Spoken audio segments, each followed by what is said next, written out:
Has this ever happened to you? Or this? Will this make your memoirs? At Shelter Insurance, we can't iron out all the glitches in modern life.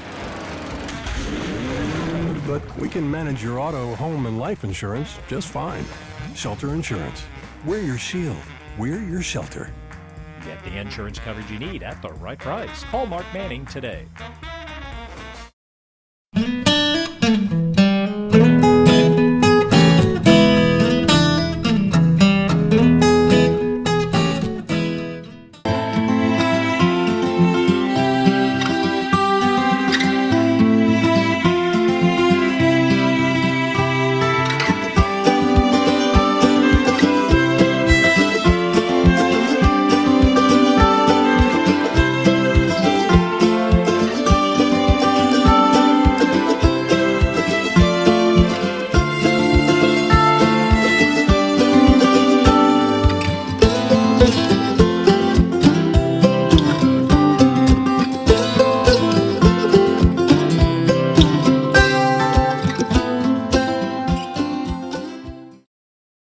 For years, the battle has raged about who has more spirit, Newport Greyhound fans or the Batesville Pioneer fans. Let's see if we can go find out. I was a student trainer for the Pioneers, and I can tell you that no other team plays with as much heart and soul as they do. Go Pioneers! I've been a Greyhound football fan for over 50 years, and we all know there's magic in those orange helmets. 50 years, I didn't know we were competing on who had the oldest fans. Thought we were talking about who had the best team. And you're going to need some magic because Pioneer never quits. Give me just a second, I'm allergic to dogs. I've been sneezing all day. Hang on. Yeah, Pioneer never quits. Greyhounds have the best fans because we keep the tradition going from generation to generation. Oh, wow! The Pioneers have my heart, and the coaches dream of this game all year long. Yeah, they're dreaming about winning. I was a Pioneer cheerleader, and I know the Pioneer fans are always on point. As a former Greyhound lineman, I learned that Newport fans and the players always have each other's back. I'll pass on being anything other than a Greyhound. While this score may never be settled, one thing is for certain. Both have limitless enthusiasm for their teams and their towns. And at the end of the game or the workday, we are not divided by our differences, but united by our passions.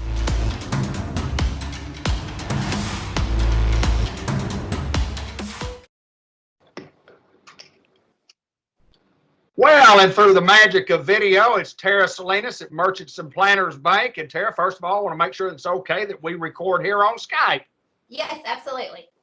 Well, Merchants and Planners Bank and doing business the hometown way may have changed somewhat over the course of several weeks. This has changed. This is different. We're not face to face. We're video chatting. Coming to you from my office, you from yours. Wearing pants and everything. Hope you are too. Yeah. It's a lot of fun. You and I both technologically challenged to get this thing on to make it work. And yeah, we're not going to tell everybody how long it took us to make this happen. But hey, it's an opportunity to learn new things. And, you know, again, it is different. We're doing things in a way we didn't anticipate. But we're learning a lot, and so there's a lot of good things coming from it. So first and foremost, want to tell everyone we miss you. We miss seeing your faces. You know, about the end of March, I think we closed the lobbies off just to limit contact and limit exposure. We didn't want to do it, but we felt it was necessary for the safety of everyone. And so we have been working with everyone through our drive-thrus and on the phone. And a lot of people have adapted our digital or online banking platforms. And so, like I said, we've really used this as an opportunity to learn how to do things, the same old things in new ways. So first and foremost, thank you to everyone, to all of our customers who have been so patient and so adaptable. A huge thank you to our staff, because they really, you know, they show up and they get ready, they put their gloves on and they work hard all day. And like I said, they've been very great and adaptable too. And they've also continued to, as much as possible, keep that community bank feel and that personal feel. And so I'm just proud of all of them and thankful to work with such a great group. Well, it's a little bit different because of the banking and the banking services that we still have. I mean, we still provide all the services that we do. It's just that we're not, it's walking in and doing banking has changed for the time being. For the time being, yeah. And like I said, we do, we're fortunate to be able to offer a lot of online services. So, if you have a NetTeller online bank account, you can really, do most of your business from the comforts of your living room. You can log in and check your balance. You can transfer money. If you need to make a loan payment, you could transfer money over to your loan account and make that payment without, having to, leave the comforts of your home. You can pay your bills online. We have a bill pay tab that will allow you to set up all of your bills for each month and just go in there and, it automatically drafts. You can tell it when to. You have a lot of control over it. And then we also have our person-to-person payment feature, which I've been using a lot lately. It's, just like PayPal. You send money to your friends and to your family or to charitable organizations. I paid church with it. So you just, you download it with our app and you put someone's information in and you set them up as a payee and send them money whenever you want. Once they're in there and it's fast and easy and it's free. So, and it's from your bank instead of party vendor. So anyway, a lot of good services. We have a page on our website that will address pretty much any of the questions or issues that anyone would have and kind of take you through how to do everything. So if you have questions, look at our website or give us a call and we can walk you through anything. But yeah, our online banking and our mobile app, they're great resources right now and they're being very heavily used.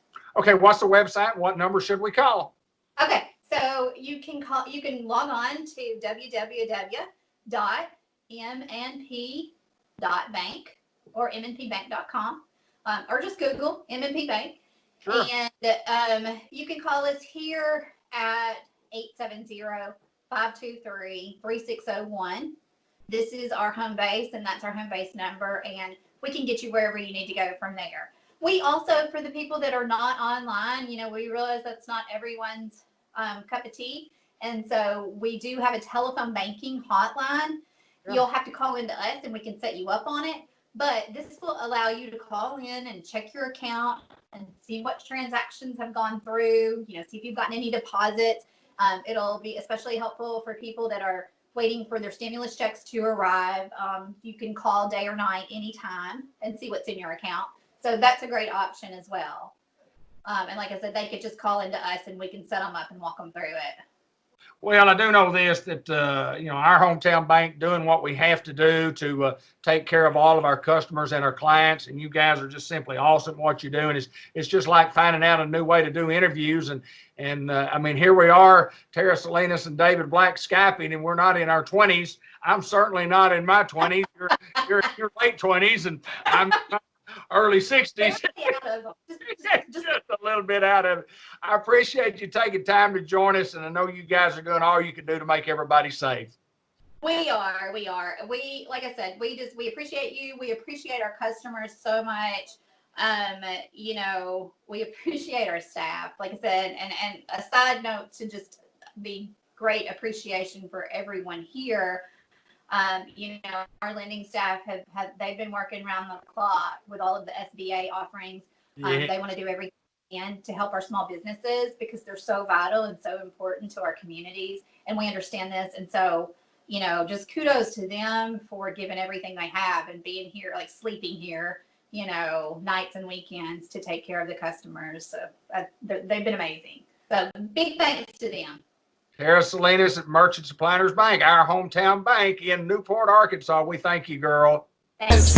You see success like the Loch Ness. I see see the challenge and I say, man, I got this. But I'm picking at the problems and probably making it worse. I'm patching up the weakness before they hit that first. They wanna get the riches, but they don't wanna work. That laziness is basically a curse, and I just want it more, so I get it. I'm not playing, I'm not stopping. Your hurt feelings are not close to my problems. Get that money and stay dirty, don't call me lucky. This once again is Marty Bain Brown at Farmers Tire Mart, where the rubber meets the road, and we're on beautiful Highway 367, 167, Malcolm Avenue. We're in Newport, Arkansas. Been there a long while, haven't we? Absolutely. I believe Mom and Dad's in their 28th year. Wow, that is absolutely fantastic. 28 years of taking care of folks in Newport, Jackson County, and surrounding areas. And one thing that we want to talk about today, Marty, is it's that time of year. It's springtime, and people are going on trips, and they need to have their automobiles checked out.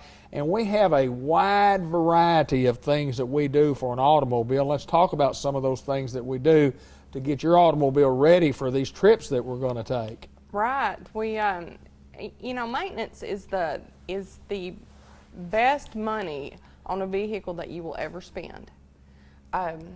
Because it costs a little bit to maintain instead of costing thousands of dollars to repair later on. No doubt.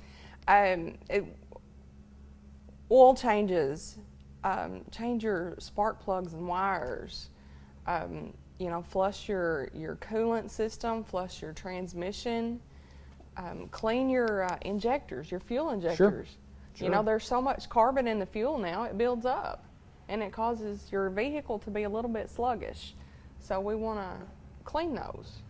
We do a lot of things here. You mentioned the oil changes, which people would normally so really get the oil change, but then there's a lot of things other than that you don't think about, and even in preparation, suspension work or just checking out a suspension. And when we do an oil change, we're going to check a lot of things. That's right. We are going to check a lot of things. We're going to check all your fluids. We're going to check your belt. We're going to check, to make sure everything's tight under the front end. We're going to check your tires. Even if you're just getting an oil change, we're going to set your pressures and make sure everything's good.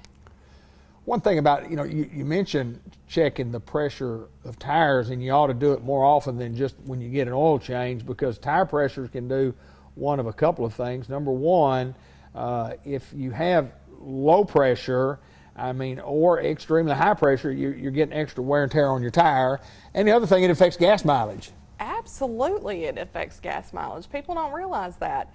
When the weather gets cool, the air contracts and you lose air pressure, and so it's almost like you're driving on a flat tire. Right. And we don't want to do that, because that'll break down the wires and the belts in the tires, causing a lot of damage. But then when the weather's warming up now, and when it gets hot, that air expands, and that's when we see a lot of blowouts on the road. Yeah, no doubt. A lot of these automobiles today have the little warning lights, but there's a lot of them that we service that don't have those warning lights, and so it's good to bring them in and get them checked and just check the air pressure. And sometimes it's just a matter of being off 3 or 4 pounds, and you just, Bruce and the guys in the back, and just put your little air in there. It may be all you need, but so important to do pre-maintenance check on these automobiles, not just this time of year, but because it is getting warmer and because you are going to be going on some trips. It's a great time to do that, but you need to have your service schedule throughout the course of the year. You need to do it 3 or 4 times a year, obviously. That is so important. It is so important to do that. Of course, right now everybody's getting ready to go on spring break trips. Right. And they're going to go in their vehicles right now. They're not going to fly. That's right. But let us check it out before you go. It's much better to check it out and there be nothing wrong than to not get it checked and, 100 miles down the road, you have a big problem. And when you have a big problem and you're 100 miles down the road, you're out of town, and you pull into the nice, friendly service folks, and they know that you're from out of state, and they go, well, looky what we got here. They don't get treated. You don't get treated on the road the way you get treated at Farmers Tire Mart in Newport, Arkansas. That's right. Unfortunately, that's tend to be the beast of the business there. But if you've got a low tire, don't just come in and ask for air in it. Let's find out why it's low. Why it's low? We've had people, just traveling through that'll come in and say, oh, I just need a little air in my tire. I'm on my way to Little Rock.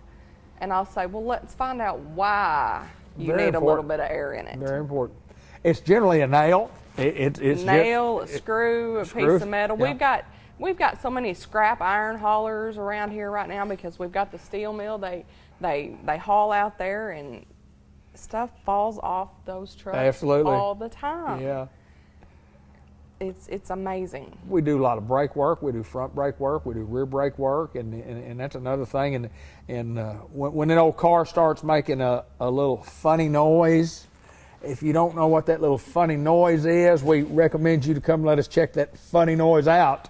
Let Bruce drive it. If you know exactly when it does it and where it does it, take a ride with him and say, look, this is when it happens, this is where it happens, and point it out to him.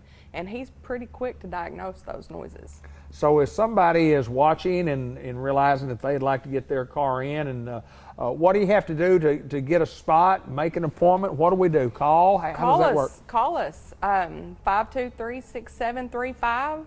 Ask for Marty, ask for Bruce. It doesn't matter. We can get you scheduled in here and get you taken care of.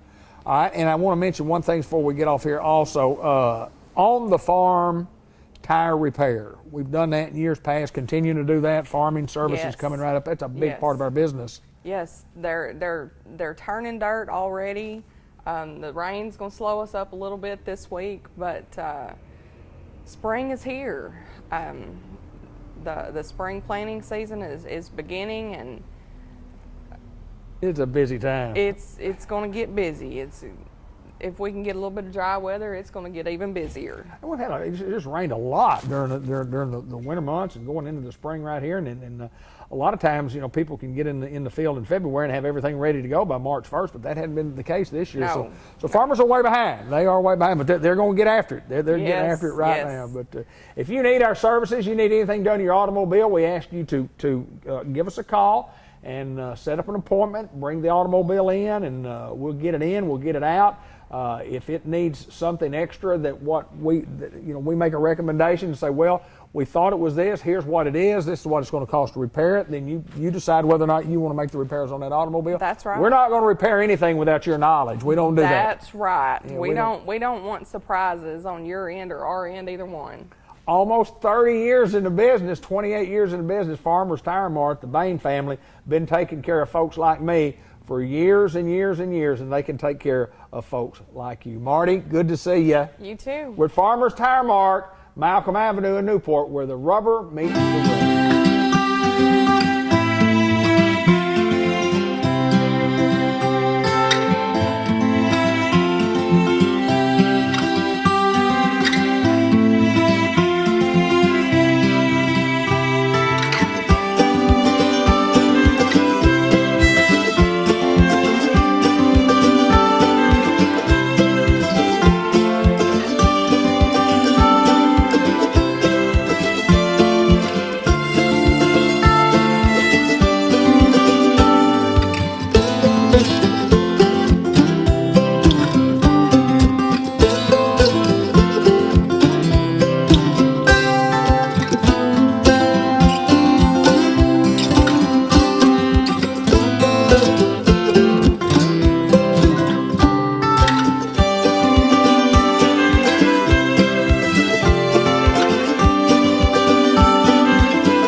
For years, the battle has raged about who has more spirit, Newport Greyhound fans or the Batesville Pioneer fans.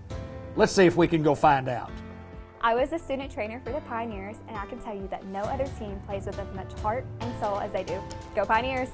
I've been a Greyhound football fan for over 50 years, and we all know there's magic in those orange helmets. 50 years, I didn't know we were competing on who had the oldest fans. Thought we were talking about who had the best team. And you're going to need some magic because Pioneer never quits. Give me just a second, I'm allergic to dogs. I've been sneezing all day. Hang on. Yeah, Pioneer never quits. Greyhounds have the best fans because we keep the tradition going from generation to generation. The Pioneers have my heart, and the coaches dream of this game all year long. Yeah, they're dreaming about winning. I was a Pioneer cheerleader, and I know the Pioneer fans are always on point. As a former Greyhound lineman, I learned that Newport fans and the players always have each other's back. I'll pass on being anything other than a Greyhound. While this score may never be settled, one thing is for certain. Both have limitless enthusiasm for their teams and their towns. And at the end of the game or the workday, we are not divided by our differences, but united by our passions.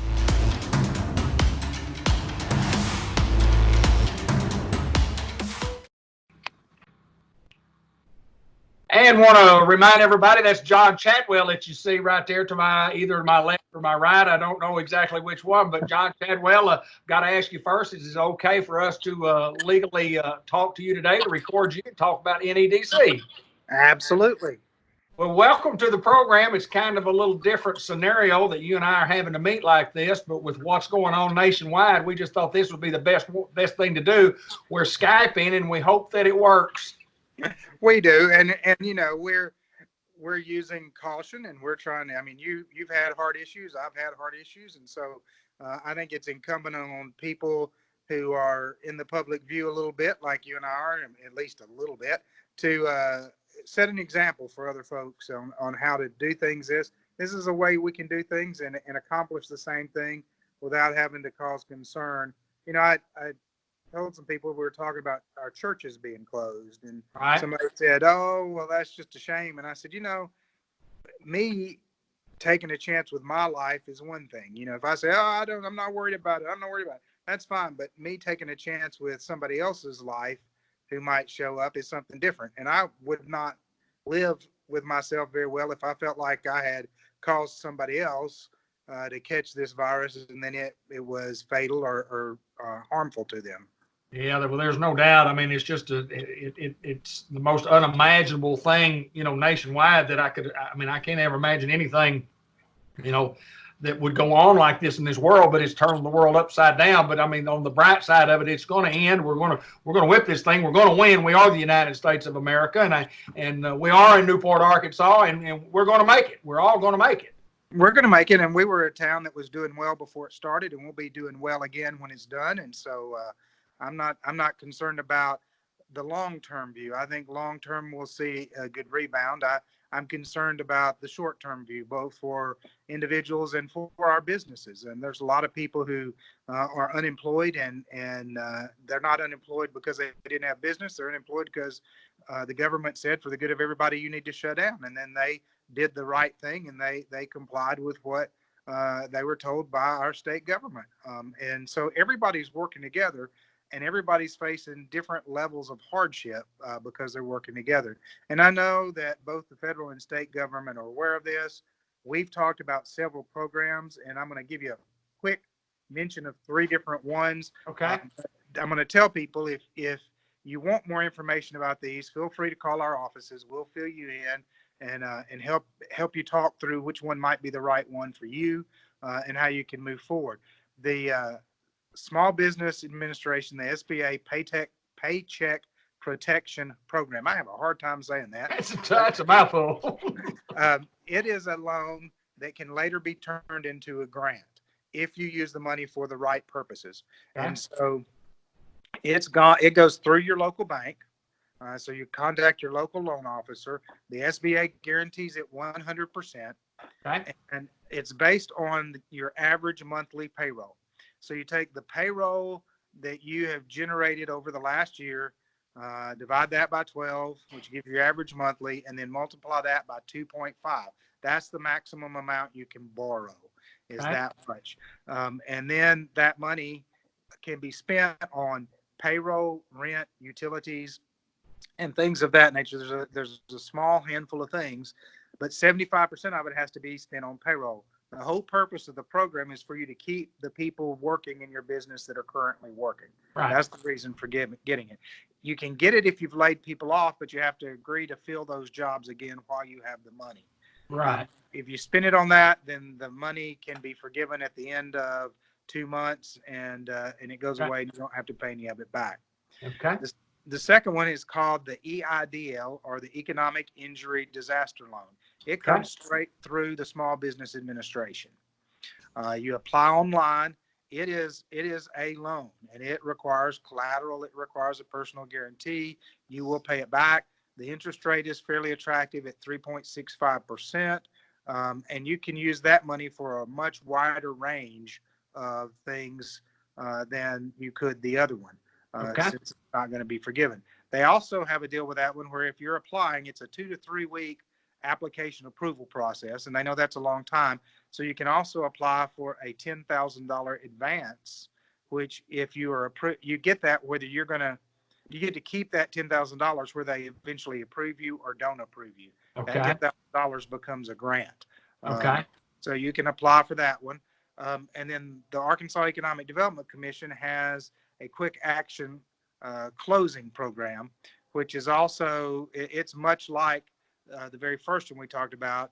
They will give you working capital money, and they will loan it to you. If you use it for certain things, it can be forgiven at the end of the process. We have information on how to apply for all of those, and you're welcome to call us for that. We got some really unfortunate news today that it's going to be about 3 weeks from now before self-employed people and independent contractors can apply for unemployment and the system be set up to handle it. They're having to rewrite all of the software and all that kind of stuff.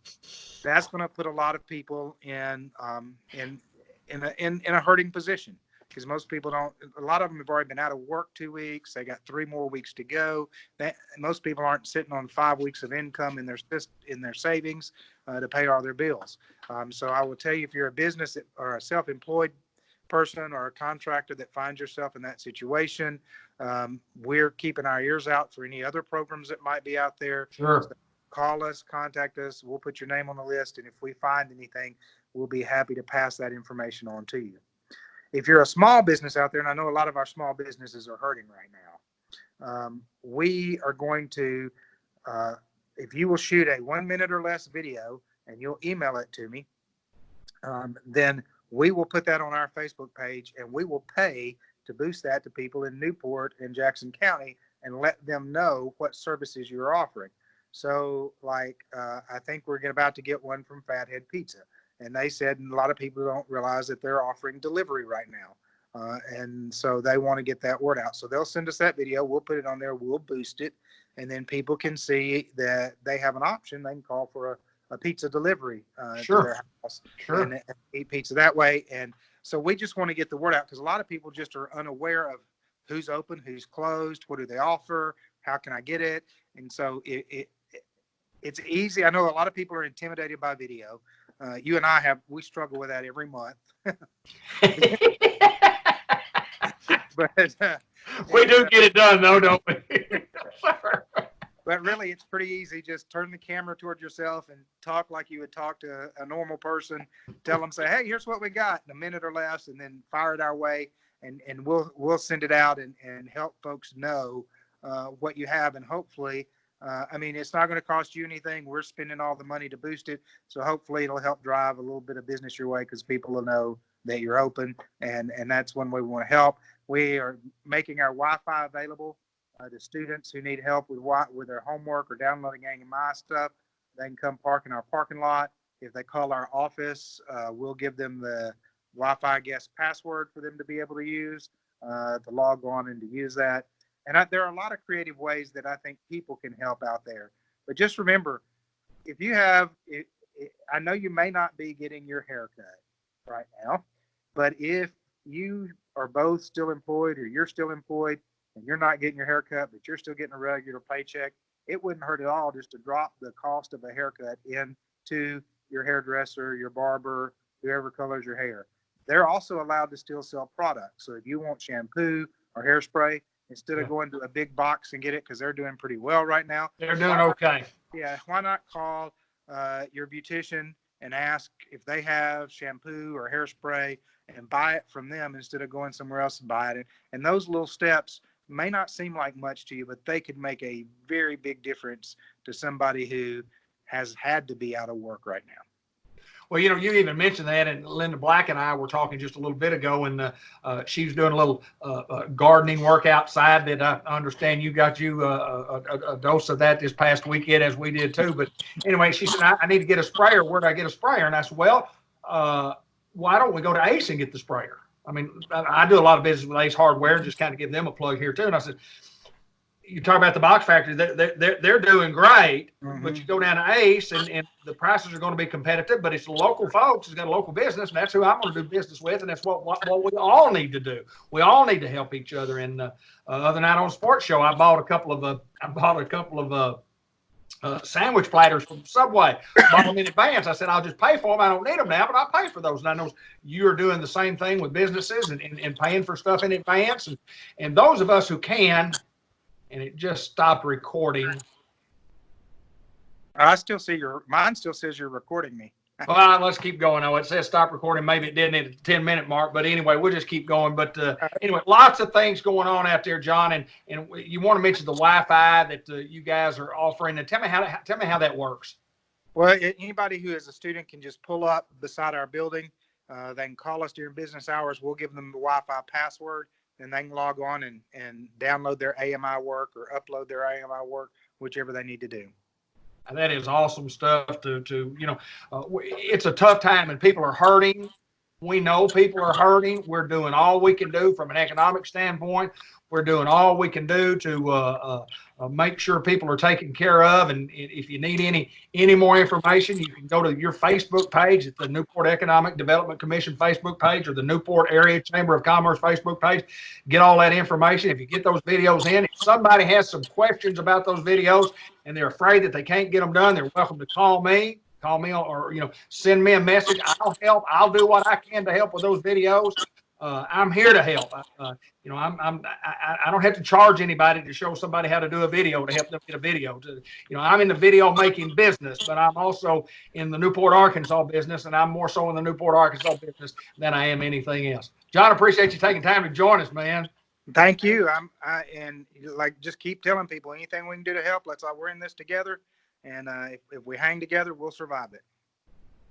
Well, we'll talk more. You and I will. I think we probably need to talk every couple of weeks just to kind of give updates and on my nickel and just to make sure that everybody knows we're doing everything we can. John Chadwell, Newport Economic Development Commission Executive Director. Thank you, my friend. I appreciate you so very, very much. Thank you, David. I'm going to...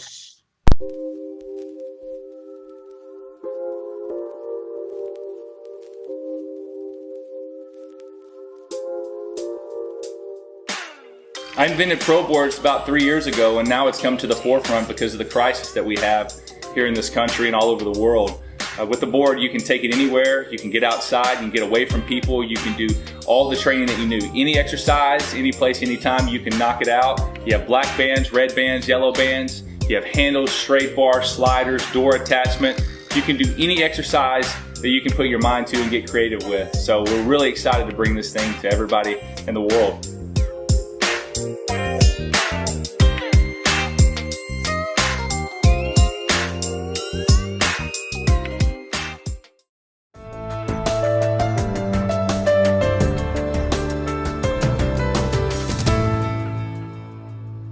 Well, in today's world, you got to have a little fun, and we do social distancing at its best at Dr. McDowell's Eye Care and Customized Fishing Care. Got my mask on. Look at this mask. He's got his mask on. He really has a good mask, but he thought it'd be cute to get his little holiday mask. Yeah. Where'd you get the mask, sir? Well, my kids, of course. Oh, they have a. Well, the CDC says it recommends you wear a mask, so. Well, I think you might need to reconsider and their instructions weren't that clear is the problem. Hey, we have glass between us because we're doing what we're supposed to be doing by social distancing ourselves. It says be 6 feet, and we just thought we would do it this way because we thought this would be the safest. That's right. Now, it's like one of those prison scenes. Yeah, when you talk to your loved one on the other side there. Yeah. It's pretty cool. But anyway, when you walk into customized vision care, we've had some changes because of CDC. Just kind of talk about what changes we're going through here. Well, pretty much we're not really doing routine care. Right. Meaning it's our job to keep eye problems out of the emergency room, out of the doctor's offices, out of the urgent cares.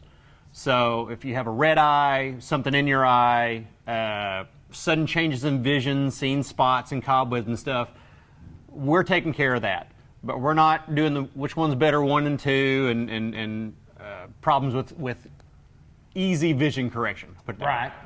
Well, I mean, the whole medical profession has gotten that way because of what's going on, but people are concerned about the virus. They're concerned about the spread of the virus, and we're taking every precaution that we can we kind of have a little fun with the mask, but we do wear masks in here, and we do have the gloves and talk about everything else that we do to sanitize the place. No place to sit down in here. We basically gotten rid of the waiting room. Right. We don't have a place for a lot of people to congregate, obviously. We're setting it up where we are doing health checks on patients we have known problems that we're monitoring. We're scheduling them in such a way that we're not going to have more than one person in the office at a time. We're sanitizing. Well, we all always done sanitizing protocols between patients, but now we've ramped that up 2 and 3 times probably above what is recommended. We're trying to make it where the patient touches nothing. We touch very little. And what we do touch, we sanitize like crazy. We're almost always in gloves. We're going to be in masks, especially if we're having one-on-one interaction, trying to keep space between ourselves as well as patients between others. Really just taking it, one patient at a time, but just really doing our part, trying not to increase the spread. Absolutely. I got to ask you this, and I didn't ask you before we got on here. A big tornado in Jonesboro just a couple of weeks ago, the day we filmed, and close to you. How close? And about a half mile. A half mile, really? Yeah. It was interesting watching it on the live feed, knowing every little building that it was hitting. Yeah. It was scary. Yeah, Channel 8 did an absolute marvelous job of covering that and warning the people. And I know Trey Stafford, his radio station, was on top of it like he always is. Yeah. They warned a lot of people. There weren't a lot of people out, but the people that were out got warned ahead of time. Oh, yeah. There's a tornado, you better get out of the way. They were warned. I think they were doing a better job warning ahead of time before even the weather. Absolutely. The Weather Association was letting the tornado warning out there. So yeah, they saved a lot of lives. Yeah, there's no doubt about that. But I got to ask this: it's difficult. It's very difficult when things are like they are, but it's just what it is, and we just make do with what we've got. Exactly. We're like I said earlier, we're taking it one patient at a time, not even one day at a time at this point. We did all but close the office for a couple weeks, trying to get some of the crazy go past and get a game plan and a protocol in place. What we were going to be doing as far as our part goes. We're still here to help support the health of the community. And like I said, our job is to keep people out of the emergency room. So if it's an eye-related issue, needs to be a call to us. Tell us again, and you mentioned that earlier, tell us some of those issues that somebody might need to come in and where it would be. It's okay for you to come in if you got a red eye, if you've gotten something in your eye or feel like you have something in your eye, an injury to the eye, sudden changes in vision, and that is not necessarily, well, my glasses are 3 years old and I don't see as well through them anymore. That's not really the case. If you wake up one day and your vision's different enough that you've noticed it, you need to contact us and let us see if that's something you need to come in for. Right. But sudden changes of vision, seeing spots, floaters, cobwebs in your vision. That's something that needs to be handled here, not in the emergency room. Not only do they not likely have the equipment that they need to be checking for on some of those things, but realistically, they're either going to be overwhelmed or already overwhelmed. So realistically, we need to do our part to keep them out of there.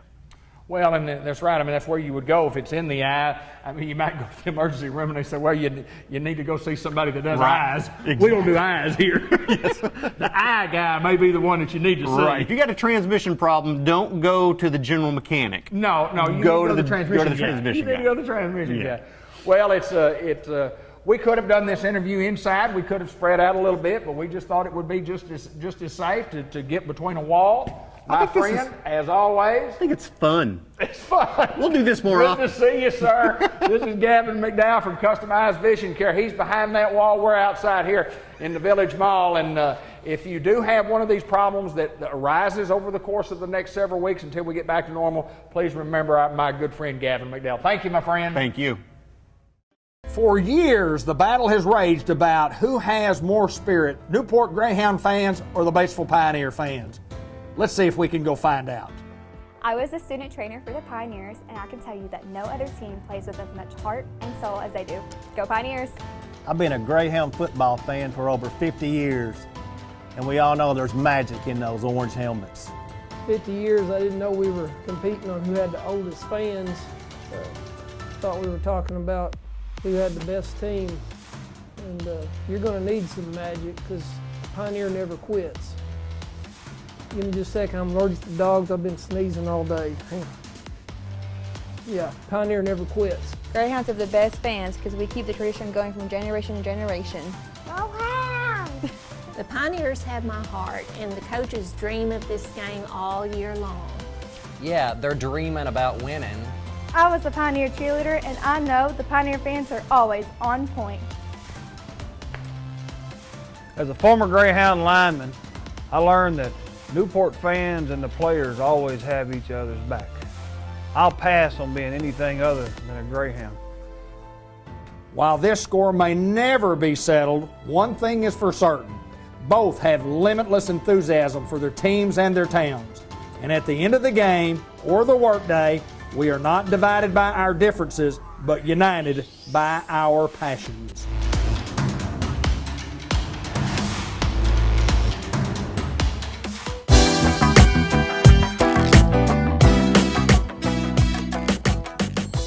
Hello everyone, and welcome to the Farmers Supply Association Agriculture Report for the month of April.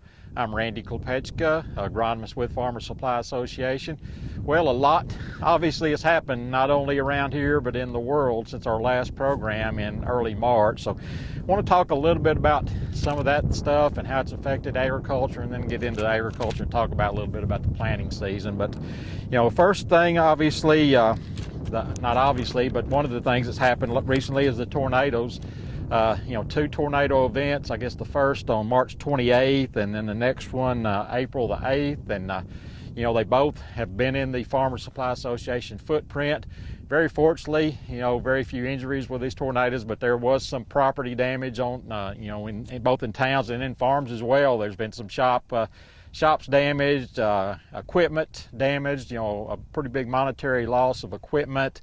Houses, a few farmers have had some houses damaged as well. So it's really affected a lot of our farmers. Again, fortunately, no injuries that I know of in the farm community, a few around with them. But fortunately, we were unscathed as far as deaths, but the property damage has been significant in places, and hopefully our farmers that had that damage can recover pretty quickly from it. So that's number one. Number two is this thing everybody in the world's talking about, and that's the COVID-19 situation, which we're dealing with. For agriculture, it's as best we can. Right now it's planting season, so it's kind of business as usual for most of our farmers. One thing that we have noticed is some of the representatives from some of the national companies, chemical companies and people like that, They are requiring some of their reps to work from home. It's a mandatory work from home order that they have, so we can't see some of those guys that maybe we'd like to see. And eventually we may need to get some of those guys in the field to look at different problems and stuff. But right now they're working from home, so that's really a significant effect that we've noticed and may notice throughout much of the season. But for the farmers, they've got to go. We've got to produce food for the world, and that's obviously an essential service. So that's one of the things that's going to go on right now. Just want to encourage our farmers, to follow the COVID-19 guidelines. Keep those hands washed as much as you can. Hand sanitizer, have that on hand and use that. I try to keep frequently touched surfaces clean and sanitized. And distancing, we talk about social distancing a lot, and for farmers, that's pretty easy a lot of the times because you're on separate tractors, separate equipment, things like that. But occasionally we have to be close together to do certain things. But do the best you can with social distancing. So if our farmers will keep doing that, hopefully we can get through this crop season, hopefully unscathed and not affected by this. But certainly it's obviously a big national problem that we're concerned about. Now let's move on to the agriculture, our typical thing that we talk about with our farm report, what's going on in farm country right now. We're near Newport right now. As you can see David panning. We've got a wheat field in the background. We've got a rice field over to his left. We've got a cornfield back behind me. So this is a real diverse area. You can just see we've got a lot of stuff going on right now. The rice field's been planted. The cornfield has been planted. They're not emerging yet because it's just been planted a few days. The wheat field in the background is now heading. So just a lot of stuff going on right now in farm country, and just want to talk about the planting season and how it's going.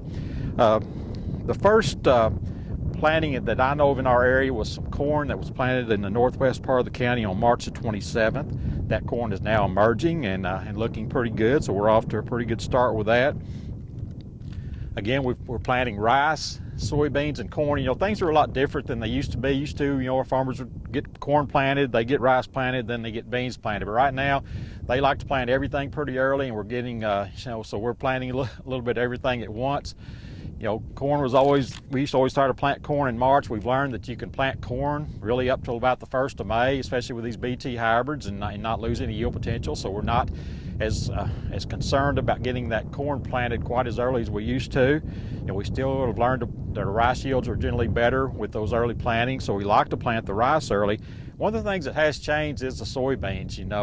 Used to you'd get everything planted, then you'd plant, a lot of times the soybeans would be May and June, when they were planted. Now we've got farmers really wanting to push those April planting dates. So, they're planting, again, the soybeans right with the rice and corn, and our yield potential is generally quite a bit better with those soybeans if you can get them planted that early. So again, things have kind of broken loose. It's not everywhere. Here in the Newport, Tuckerman area, we're pretty dry right now, or at least dry, not real dry, but dry enough to get some work done. If you get in some other areas, they've gotten some rains recently, and it's not quite as advanced as far as farm work as our area is. So again, those areas kind of need to dry out to get some work done. But anyway, some areas have gotten quite a bit of work done, so that's kind of where we're at with that right now. I want to talk about where we're at. Again, we're planting, so we got to think about weed control. Last month's program I mentioned the two main rules: start clean and overlap your residual herbicides. So let's keep those residuals coming. Let's hope for activation. Again, we've got guys that haven't been in the field yet, don't need a rain, but for these guys like in our area around Newport and Tuckerman that have been in the field most of the week, and we're taping on April 10th, so I'm talking about the week of April 6th.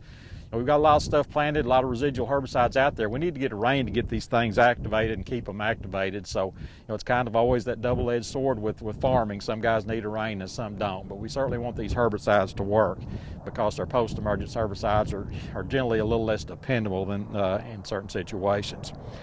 Looking at our overlapping of residual herbicides, starting with corn.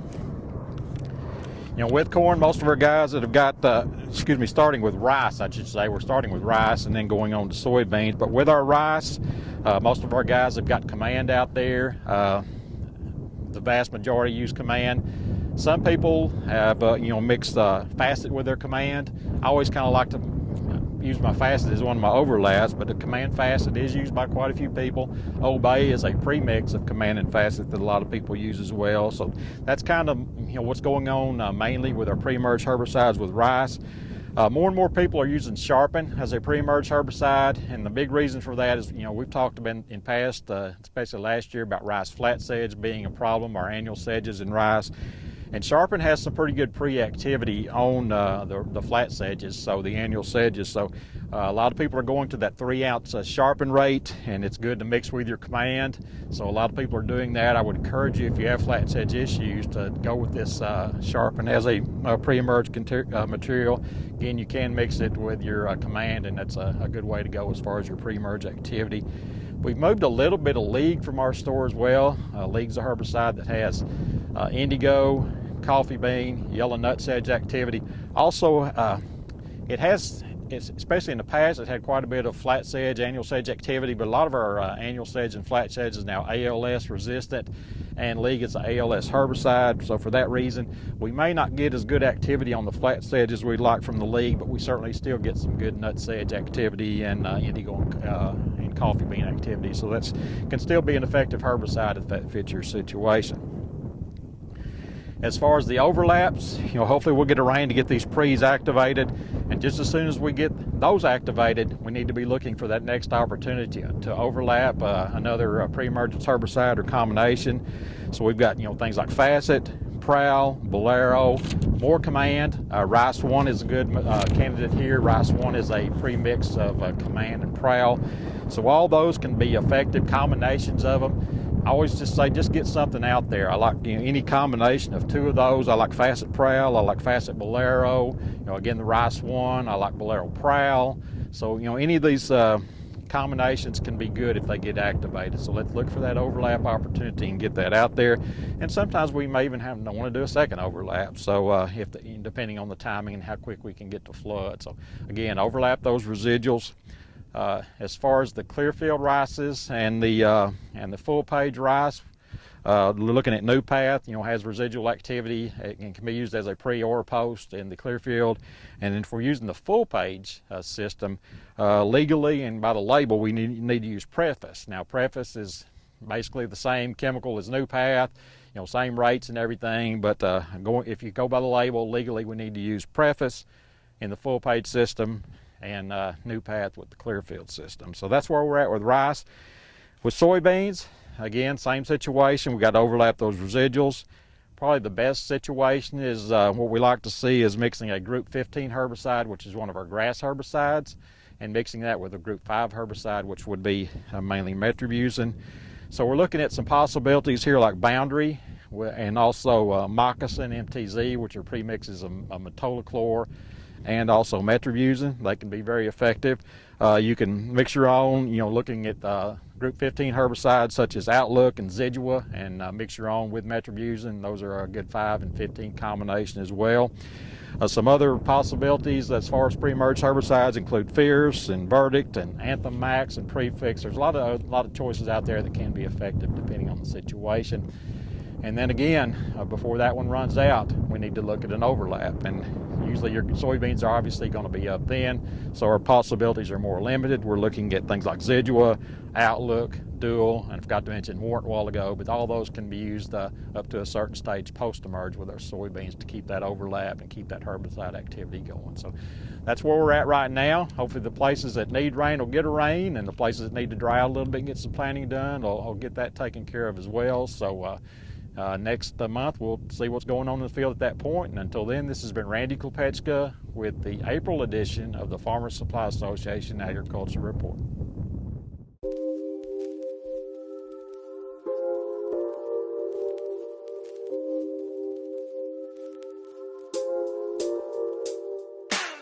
I invented Pro Boards about 3 years ago, and now it's come to the forefront because of the crisis that we have here in this country and all over the world.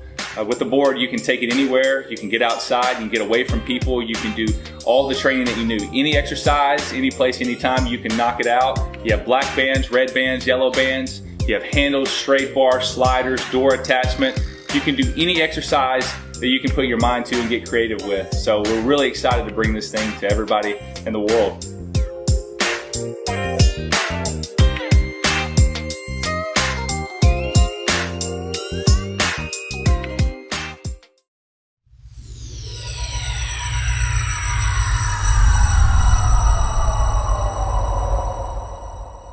Unity Health, Harris Medical Center in Newport. LaDonna Johnston joins us. She's the administrator here, and we've visited with you on several occasions. And welcome back to the program. Thank you so much. Well, safety, mask, sanitizer, we're doing things right here at Unity Health Harris Medical Center. Kind of tell us, LaDonna, why is Newport in Arkansas why have we done so much better than everybody else? The first thing that we need to realize is our population density. So we're not in New York City where we have 1 million people in 10 square feet. We're spread out, and that's for the whole state of Arkansas. And I think that has contributed to the lower numbers that we've seen. We also had a jump start. So we learned from China. We learned from Italy. We were able to learn from Washington, from New York. And so we implemented things a little quicker here in Arkansas. Now, the average layperson, for example, the school system, you know, we've got people, well, why did they let them out so soon? That probably is our saving grace. Right. So I do appreciate the governor stepping up and making decisions quickly that have helped with this spread. Well, and you had mentioned a number before we got on the air about the projections, and give us those numbers. There's a lot of information specifically through the Arkansas Department of Health. There's a COVID tab that you can go to. They update that information daily.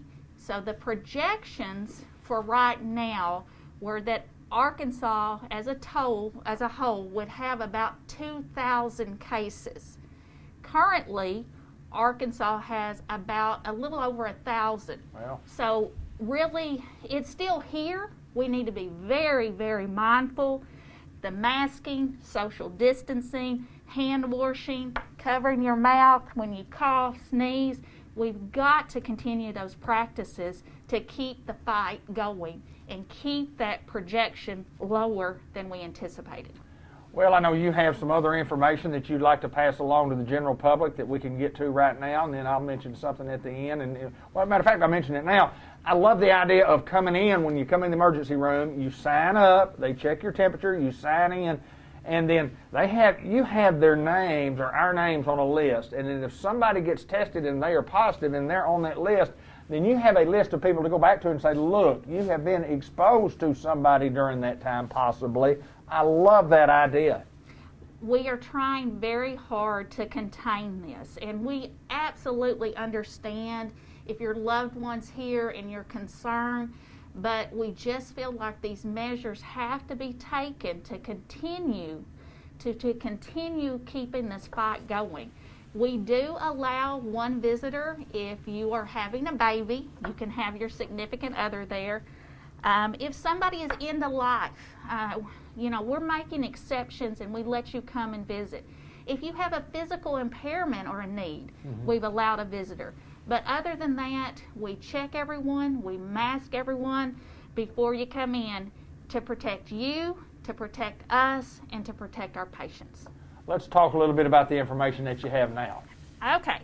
One thing I want you all to know is there is a COVID hotline that Unity Health has, and the number for that is 501-380-2819. And there is somebody manning that phone, and you give them the information about your symptoms or your concerns, and then they kind of help direct you. Do you need to go see your primary care physician or make a call? Do you need to go to the emergency room, or do you just need to self-quarantine and just check your temperature and see how you're doing? You could also go to our website, www.unity-health.org. On that website, there's a COVID tab, so you can go there and look up information. So all of that's beneficial and gives you some educational information. We wanted to take just a minute to thank you as a community. We've had people bring food. We've had people donate things. We're very appreciative of God. There's been a couple of times that we've gotten down thinking, oh, we're about to run out of this or that. And we've had people just pull up in a truck and say, hey, we had 2 boxes of N95s back here in the warehouse. Would y'all need them? And so I just wanted to take a minute and Absolutely. kind of cover ASU Newport. Definitely, they've helped us. Dr. Kelly McKinney, Dr. Patty Mullins, Cornerstone, Farmers, how do you say, is it Farmers Elevator? Could be Farmers Elevator. Farmers Elevator. Could be. The Greens this week, Dr. Green and Kathy provided food for the whole hospital. Wow. Just enormous things. Wow. Postmaster Spirits, let me tell you, watch the hand sanitizer. But Postmaster Spirits has developed a product, and we're using it as hand sanitizer, so we're just grateful for that. Riceland provided us a lot of masks and some foods and drinks. Delta Medical, Newport Nutrition, Modern Woodman, Randy Wadley. We've also had, if you see, Mr. Black has on that traditional, store-bought mask, but I have on the designer mask. Yeah, I noticed that. I did notice that. Our volunteers have made us masks. People in the community, Miss Nell Furrow, she helped make masks. I mean, just outpouring of great things that have happened in our community, and we want you to know how much we appreciate it. Well, Donna, there's no doubt that I've been here all my life, which is 64 years worth, and I do know that when there is a crisis as such, that the folks in Newport, Arkansas will do what we have to do to make it better for the folks in Newport, Arkansas. We're just a real tight-knit community, and being a part of this community is special. Yes. And we have people that volunteer for things that, and like you say, just when you need it the most, all of a sudden it shows up, and it may be divine intervention, as you mentioned. And but we appreciate what Unity Health and Harris Medical Center is doing within our community also, in the things that you do and the precautions that you take. And but we want to thank you guys for what you do. And when our numbers are where our numbers are, and you look around the state of Arkansas and you go, wow, we're in fantastic, better than anybody as far as numbers go. Yes. And there are some reasons for that. We appreciate you taking time to join us. Anything else we need to kind of hit on today? As of last night, Jackson County still does not have any positives. White County is around that 27, 28 number. Just to give you some comfort and give some information, Unity Health has tested 301 people. We've only had 8 positives. Wow. The thing to keep in mind, though, is when you look at that state map, and so for White County it's been reading 27. When you are tested, the test positive goes to the zip code of the individual. Okay. And I think some people are thinking, oh, you're not doing anything in Jackson County, that's the reason we're 0. That's not true. If I went over to Jonesboro and was tested, but my zip code was Jackson County, the positive result would go to Jackson County. Absolutely. So just so that we're clear on that, but we are testing people, and we really think we've got a jump start. So be mindful, protect yourself, hand washing, hand sanitizing, masks, social distancing, cover your face when you sneeze or cough. LaDonna Johnston from the Unity Health Harris Medical Center in Newport, Arkansas, we thank you so much. You bet. For years, the battle has raged about who has more spirit, Newport Greyhound fans or the Batesville Pioneer fans. Let's see if we can go find out. I was a student trainer for the Pioneers, and I can tell you that no other team plays with as much heart and soul as they do. Go Pioneers! I've been a Greyhound football fan for over 50 years, and we all know there's magic in those orange helmets. 50 years, I didn't know we were competing on who had the oldest fans. Thought we were talking about who had the best team. And you're going to need some magic because Pioneer never quits. Give me just a second, I'm allergic to dogs. I've been sneezing all day. Hang on. Yeah, Pioneer never quits. Greyhounds have the best fans because we keep the tradition going from generation to generation. The Pioneers have my heart, and the coaches dream of this game all year long. Yeah, they're dreaming about winning. I was a Pioneer cheerleader, and I know the Pioneer fans are always on point. As a former Greyhound lineman, I learned that Newport fans and the players always have each other's back. I'll pass on being anything other than a Greyhound. While this score may never be settled, one thing is for certain. Both have limitless enthusiasm for their teams and their towns. And at the end of the game or the workday, we are not divided by our differences, but united by our passions.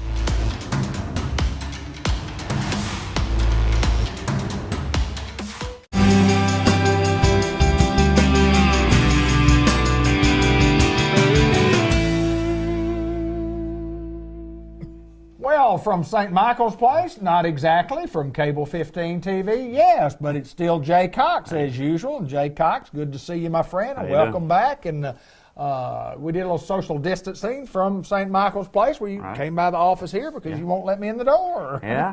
That's part of it, isn't it? Got a few changes going on. That's what we're here to talk about at St. Michael's Place. A lot of changes in the world, but it's specifically when you're talking about taking care of folks like we do, there's just a lot of regulations that we have to follow. So let's talk about those changes. Right, with the COVID-19, of course, that's something everybody's talking about everywhere you go, about any store you go to and any restaurant and any healthcare facility especially, you're pretty much running into the changes. So there's really not a lot I can say that everybody don't know about, but specifically to long-term care, right now, there's a lot of regulations that we are having to, or we've had to, and have already implemented some time ago. And this is new to all of us. Sure. This is a thing that we have never been through before. But right now, our facility is what we call on lockdown, which basically means that our residents are not allowed to have any outside visitors. That's family members. That's even other entities like hospice. Sure. Other types of appointments and things where they might go to that aren't emergent type situations, like alternative appointments and things, or elective type appointments. Like in the healthcare world right now, they've canceled a lot of elective surgeries and things like so.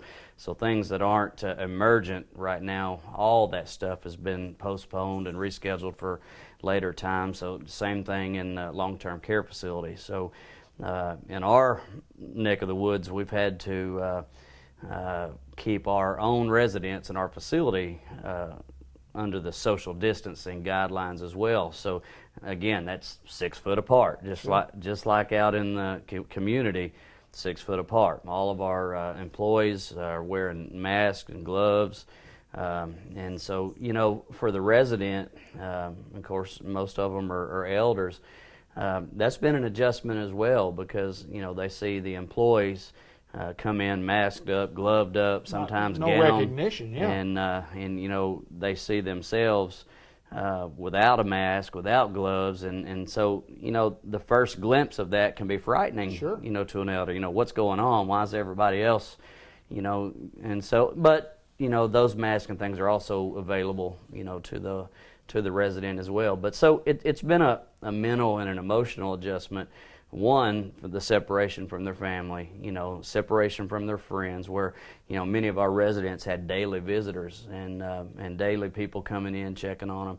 And so, it's been an adjustment emotionally.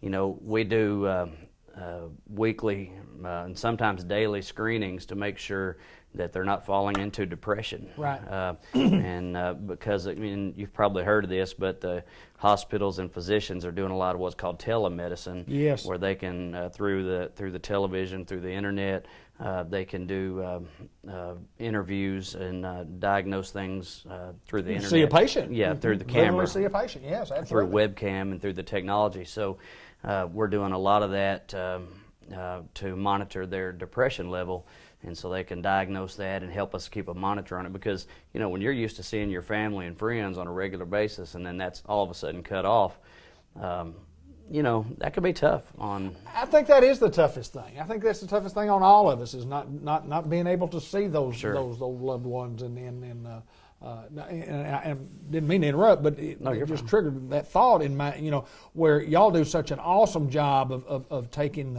photographs of folks and sending out the messages and, putting them on Facebook and at least, and you can come up to a window and it's extraordinary, extraordinary measures during those times that we've never seen before, but it's things we've got to do. Sure. We've just got to do to make it work. And I want to give props to our activities directors. Of course, we have two, Pam and Amanda. They work the front part of the building, and then the back, our memory care unit. They've had to be very creative because our activities have all been a lot of times centered around group. Now, regulation requires, some of our residents that can't come out of their rooms, they're set up on one-on-one activities already. But most of our activities over the years have been group activities. Well, now groups have to be 6 foot apart. Absolutely. And regulation has required us to confine them to their rooms. Now, there are times that we can have certain activities, in the bigger spaces that are 6 foot apart. Now, when the weather's nice, we can take them outside, and then when the weather was nicer a few days ago before this blackberry winter hit, we took them outside and we planted flowers. We did some Easter decorations and things like that before Easter. And so we're trying to take advantage of all that, but we still, have to maintain the social distancing. And, of course, all that's for safety, and I know some of the residents at times may not understand, but it is for their safety. Absolutely. But, the thing is that having at the drop of a hat to come up with new types of activities, and so I have to give props to them. They've been on the internet researching things they can do. Just today, one of our activities director was going through just doing one-on-one evaluations through each room, making sure they were stocked up on puzzle books and things like that, and just so that when they are in their rooms, they have things to do besides just watch TV. Absolutely. And one of the neat things that our company has established is a message system, and of course I'm part of my side job is kind of an IT person, and so anytime it has to do with computers and technology, they always call me, whether I know how to do it or not. They call the me. Assumption is the you assumption do. is that I do. That's exactly and I'm not 20 anymore, so I'm not one of the teenagers. So I get stuck with it, or I had to call the real IT There people. you go. But anyway, we have this messaging system, and we went through and we entered in all of our family members. And if you're watching, you're a family member, and I don't have you, just call me and I'll get you entered in. So I am human. Sometimes I miss those, but anyway, and daily we send out a computerized message, and it lets people know what's going on at St. Michael's Place. We can put in daily updates. What happened in the activities. If we need this or that, and it kind of reminds them if we had the April birthdays today, Right, and it tells them, look on Facebook for certain pictures, and so we send out a daily, or at least a Monday through Friday message each day, and it rings to their phone. And of course, if they don't get the message, there'll always be somebody calls, say, hey, I missed a call from Absolutely. Absolutely. What was it? Yeah, sure. Yeah, but it gives us a chance to communicate. And one of the big things now is to remind us is communication with the families, because they're not able Well, to they're not there every day like you would normally see, because people are there, family members come daily. A lot of family members come daily, and you see those people daily, and you kind of, you don't lose touch, but I mean, you guys are doing a marvelous job of keeping up with other family members that you would normally see, and y'all's other family members of the family members that you're taking care of. Right. And our boss has already said, when all this is over, we're going to have us a big cookout. There you go. There you go. Well, I know y'all are doing a great job. I know you're doing a great job here, great things. And before we get out of here, I got to ask you this. Talk tell me a little bit about your homeschooling and how well your kids are training you on your homeschooling. Well, that's what I wanted, because they're both intelligent enough to do so. They are becoming experts at laundry and Yes! washing dishes. Really? And they are about to become experts at picking up the yard, Really? picking up sticks. And, Yes, sir. Yes, sir. and- Training Yes, sessions. yes. Training They- sessions. They I are. understand. They are learning all kinds of good responsibilities. Yes, sir. Yeah. Yes, sir. Anything else we need to cover on St. Michael's Place? You guys do a wonderful job, Jay. And Well, it's just a different time, and at different times you have to do different things, and that's what we're doing, and we're doing things right. well, all I would ask the community is just to keep us in your prayers. Our staff. This is just new times for us, and in times like this, we are learning as we go. The regulations change sometimes day to day. We watch the governor every day. Sure. Our administrator stays on top of the changes that come down from the CDC and the Office of Long-Term Care. So what we're doing today may change tomorrow. And so, we're staying on top of ordering supplies. We have people in the community, and I'll say thank you.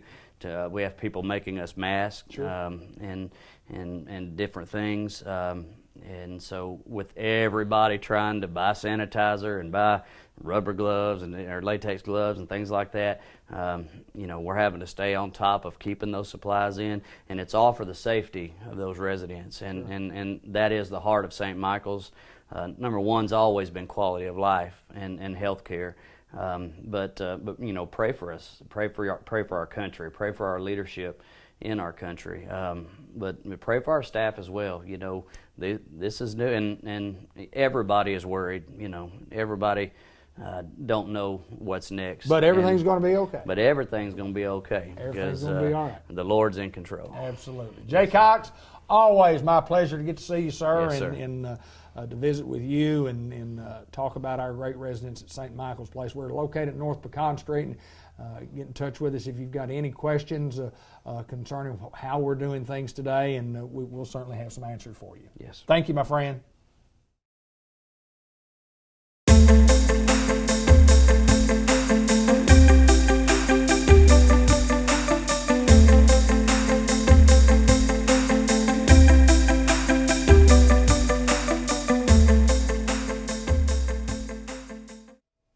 At the Newport Special School District, Mr. Brett Bunch, the superintendent, joins us for our monthly report, the Newport Greyhound Report, brought to you by First Community Bank right here in Newport, where community comes first. And Mr. Bunch, good to see you, my friend. Good to see you, sir. Thank you for coming in. We had a little visit prior to getting on the air, and challenging times for the Newport Greyhounds, but under the current situation, I want to talk a little bit about we have done some planning prior to, so we're probably in as good a shape, if not better shape, than most. We are. We were very fortunate that we got a heads up really back in December, and so when we came back from the Christmas holidays, we actually started planning. We didn't know what would take place, how it would take place, but we wanted to have something ready to go in case we did have to shut down or stop teaching, and it came to fruition. But we were very fortunate, and a lot of that credit goes to my IT director, Joey McKnight. Right. He came and visited with me, and we sat down, and then of course all of my administrators, we got together and put together a plan. Well, we're having education as we speak. They say the schools are closed. Well, we're really not closed. We just don't have people at the school. But kind of tell how all that works, what all we're doing. Well, we plan to get all of our AMI work out. We're very fortunate that we're Apple School. We're a one-to-one in most cases. We do still have to print some packets and get out to some kids. But being able to utilize that technology and understand the challenges that kids are going to go through, we're sending out our work weekly, and then our teachers are available each day to answer questions if kids have them or if parents have them, because a lot of parents are home right now. And I can tell you, I think that we're going to come back with a greater respect for teaching. Yes. It's a challenge, but at the same time, we're sad because our kids aren't here. Teachers love to have those kids in front of them. That's what their passion is. And so we planned for that. Then we looked at how are we going to make sure we can successfully feed our kids. And so we put together that plan. We wanted to make sure that we could get information out to all of our kids, no matter how far out in the country they were, or in the community itself. And so we ordered some mobile Wi-Fi equipment and have that in, and we're working to set up even more areas for people to, in case we did get shut down from being able to drive out into the community, where they could actually go to, download the work, and then they would still have all that available. I know I visited with John Chadwell, the executive director of NEDC, and he has a little program going where if you could get on their parking lot right there, then and call them, you can call and get the Wi-Fi number, and you can do your work right there. I mean, it's just offering a great service to our community for our kids here in the school. It is, and the great thing is they don't even have to stay there to do their work. All they do is pull in, they get it downloaded on their system, and they can go home and work on it over the week. So really, our technology has allowed us to somewhat be ahead of the game. And then for us to be able to feed all of our kids. We are so fortunate to have Aramark. Carolyn Bain runs that program, does an outstanding job. Her people, I want to also recognize Calvin Heisler and his bus drivers. Need to recognize Richard O'Neill and our maintenance crews for all the cleaning and sanitizing that they're doing. Along with Justin Wilkins, who is over custodian. So all of those key individuals that normally are behind the scenes in a school system are what really make it run. We have a lot of challenges looking forward, and the challenges aren't just for this school year. Tell us about those. Well, we know that by the time we get back in school, because it's been closed for the remainder of this year, even AMI work is not going to be the same as having a teacher in that classroom in front of those kids. So there are going to be gaps. There are going to be deficits that we have to fill. And what we're doing as a district is I met with my administrative staff. We put together a plan.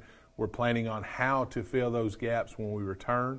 We also had originally planned a summer program for our elementary kids that is a reading program. We are going to hope that we can get that in this summer. We may have to abbreviate it, we may have to change it, but this is a fluid situation we're living in. And with that, we have to be adaptable, we have to make changes as they come along, and that's what we're doing. Well, I know that you drive through the school, and this was a planned day, and we filmed on Good Friday, and it was a kind of a ghost town to go through, just to think, but it was a planned day like that. You still have teachers come. I do. We have our teachers scheduled, and it's. I'll give you an example over on the high school side. Like Monday is math day, Tuesday is our English teachers come in, Wednesday our science teachers. So we split them up so that we can meet the requirements of the state. They're all spread out in separate areas, so we are trying to make it as normal as possible. We don't have kids on campus, but they can still reach them via technology. They can talk to them through emails, and a lot of kids are calling to get things answered. So we are still in touch with our students.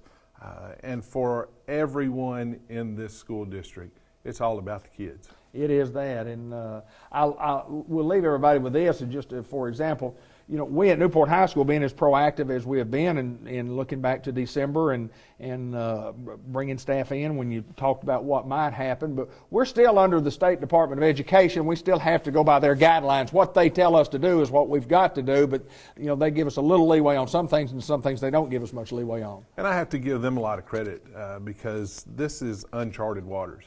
And when you look across our state, it was like, okay, we're closing next week. Fortunately, we had done some planning. A lot of schools had not planned for that.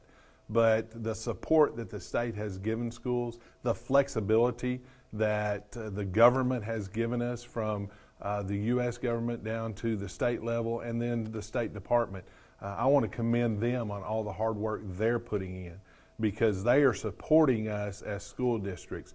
It's not an easy decision, any of these that you have to make. But in the long run, it's like I've tried to say all along, we're going to come out on the other side better and stronger. Well, it's like we say, it's been a challenge for us here at the school, but I think the Newport Greyhounds have risen up and accepted the challenge and doing quite well with the scenario that we have. And you do the best we can do, and we're certainly glad that we have Mr. Brett Bunch leading us through this challenge and challenge throughout the world. And even right here in Newport, Arkansas, we appreciate what you do, my friend. Very blessed to be here and very thankful for the people I get to work with and the community I get to work and live in. It's the First Community Bank Report, the Newport Greyhound Report. That's Mr. Brett Bunch, the superintendent of the Newport Schools.